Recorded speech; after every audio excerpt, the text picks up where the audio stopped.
Доброго дня, діти! Я вітаю вас на нашому занятті з природи. Сьогодні ми з вами складемо невеличкі описові розповіді про дерева. Якщо ви готові, тоді давайте ми з вами почнемо. Ось перед вами перше наше дерево. Це дерево яблуня. Як ви можете бачити, воно ще молоде, невеличке. Росте воно в нас на території нашого дитячого садочка.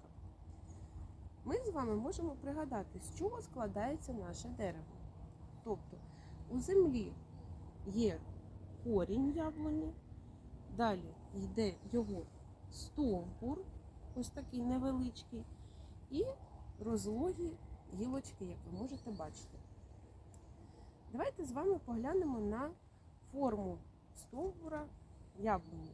Скажіть, вона широка? Ні. Тобто стовбур яблуні у нас вузенький. Давайте з вами подивимося на висоту нашого дерева. Воно приблизно з мій зріст, тобто воно середньої висоти, скажімо так. Як ви можете бачити, яблуня вже почала змінювати свій колір. Тобто, бачите, подекуди ще залишилися зелені листочки, але більшість з них вже жовті та опадають, тому що, я нагадую, у нас з вами зараз пора року осінь і місяць жовтий. Давайте з вами подумаємо, які зміни відбуваються з яблунею у різні пори року.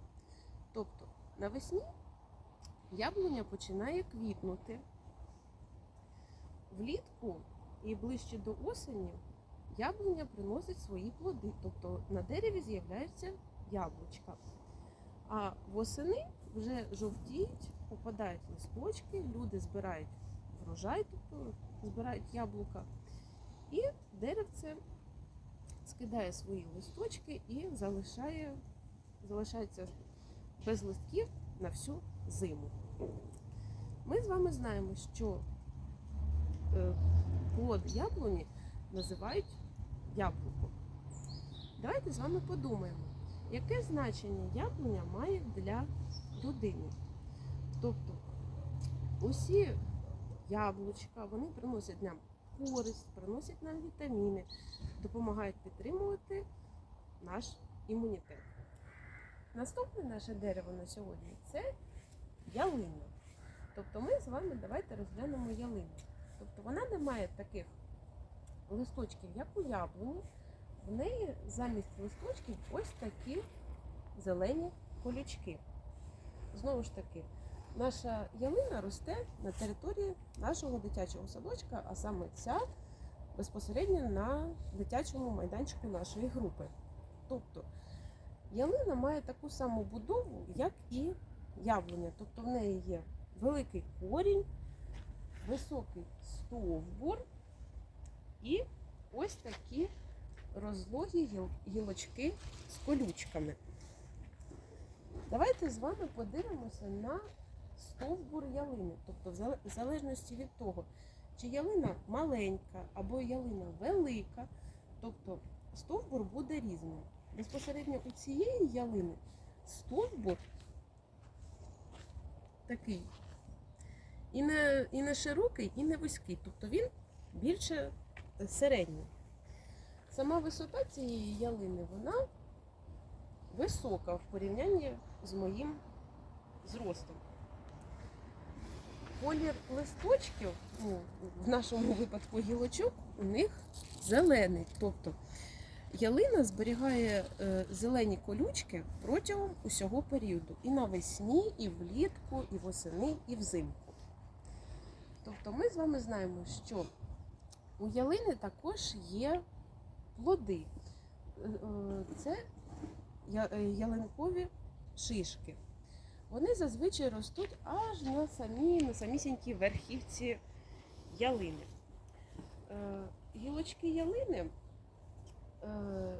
з кожним роком можуть опадати. Тобто, як ви можете бачити, ось у цих невеличких пуп'янках заховані нові зелені колючки, які будуть рости навесні. Ми вже з вами згадали, що назва плоду нашої ялини – це шишка. Яке ж значення має ялина для людини? Тобто ялина – це дерево корисне, тобто воно очищує повітря, радує нас своїм кольором гілочок, тобто зелений, як ми з вами знаємо, зелений колір нас заспокоює. І тому ялину ми з вами можемо назвати, що це також корисне дерево. Наступне наше деревце – це абрикоса. Тобто ви можете побачити, що абрикоса в нас плодове дерево, тільки восени плодів абрикоса вже немає. Ми з вами бачимо, що вона також має листочки, відмінні від ялини і яблуні. Росте вона також на території нашого садочка, а також може рости у господарських приміщеннях, тобто на дачах, у фруктових садах. Абрикоса має таку ж саму будову, як і ялина, і яблуня. Тобто вона також має свій корінь, має стовбур, має гілки. Давайте з вами поглянемо на форму стовбура нашої абрикоси. Тобто ви можете побачити, що у абрикоси стовбур достатньо широкий. І дерево безпосередньо це високе в порівнянні, знову ж таки, з моїм зростом.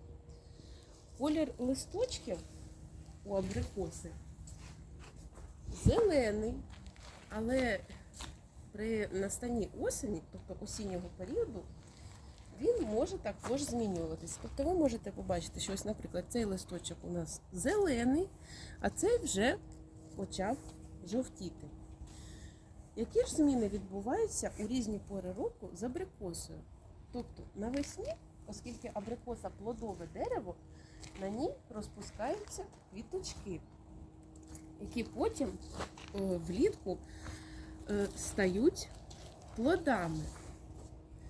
Плоди люди збирають тоді, коли вони достигнуть, а саме улітку, і вже восени листочки абрикоси жовтіють і також опадають. Назва плоду у абрикоси – це сам абрикос. Ми з вами знаємо, яке ж значення нам дає абрикоса. Абрикоса – це фруктове дерево. Воно має свій плод, тобто сам абрикос, який також несе в собі користь для людського організму, а також несе в собі багато вітамінів та мікроелементів, які необхідні для розвитку наших з вами організмів і для укріплення імунітету. Останнє на сьогодні наше дерево – це липа. Тобто ви можете побачити, що ось це таке широке і розлоге дерево – це в нас липа. Липа в нас також росте на території нашого дитячого садочка, має таку ж саму будову, як і усі наші попередні дерева, тобто вона має свій корінь, свій стовбур і свою форму листочків. Давайте з вами розглянемо на форму стовбура нашої липи. Тобто стовбур липи у нас відносно вузький, тобто він не такий широкий, як у ялини або у дуба. Висота дерева ви можете побачити в порівнянні з моїм зростом, липа високе дерево. Колір листочків у липи змінюється залежно від пори року. Тобто навесні і влітку у липи листочки зелені, а восени у липи листочки вже жовтіють. Зміни, які відбуваються з липою у різні пори року, тобто ми з вами знаємо, що навесні і влітку липа більше починає квітнути, тобто у липи з'являється її цвіт. Липу ми не можемо з вами віднести до плодових дерев, тому що липа не має самого плоду, проте вона має свій цвіт. Навесні влітку, як я вже сказала, з'являються у липи квіточки. І влітку можна почути такий трішки солодкуватий аромат від цього цвіту. Зазвичай люди збирають цей цвіт і потім, наприклад, його засушують і заварюють з нього чай. Восени, як ви бачите, листочки у липи жовтіють і опадають. Значення, яке має липа у природі і для людини, тобто липа це в нас також дерево, яке приносить користь. Тобто, якщо люди, наприклад, збирають липовий цвіт, потім засушують його і заварюють його як чай, то це також допомагає нашому організму, наприклад, у вірусний сезон, тобто восени, коли дуже багато різних мікробів, різних бактерій, тобто вони допомагають, липовий чай, наприклад, допомагає підвищити імунітет людині. Що ж, діти, ось таке було сьогодні наше заняття з природи. Я сподіваюся, вам було цікаво спостерігати за нашими деревами, а також послухати про них невеличкі описові розповіді. Я з вами прощаюся, і ми з вами побачимося на наших наступних заняттях. До побачення!